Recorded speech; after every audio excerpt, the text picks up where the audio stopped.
Business fraud cases usually involve either a misstatement, which is essentially a false statement, or it also involves an omission of a material fact. Whether or not someone has a responsibility to disclose all material facts often depends on whether there are securities laws that require disclosure or whether there is a fiduciary responsibility that requires disclosure.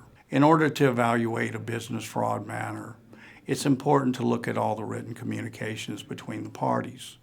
It's important to understand the context in which communications have been made and whether or not they were intended to be a full disclosure of all the issues and facts.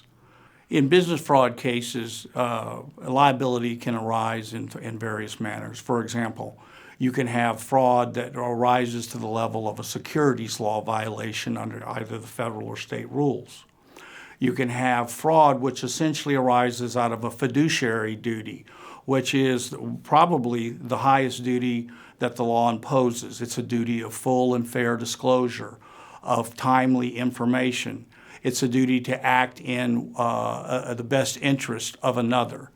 That essentially arises to the level of fraud and can lead to both actual and punitive damages. Fraud can arise in the context of trying to induce another party to change its position in one manner or the other. And finally, fraud can arise because of some contractual or prior relationship between the parties, whereby one party is attempting to induce another party's actions or its position. If you have a question about a business fraud matter, give us a call at 713-401-9790.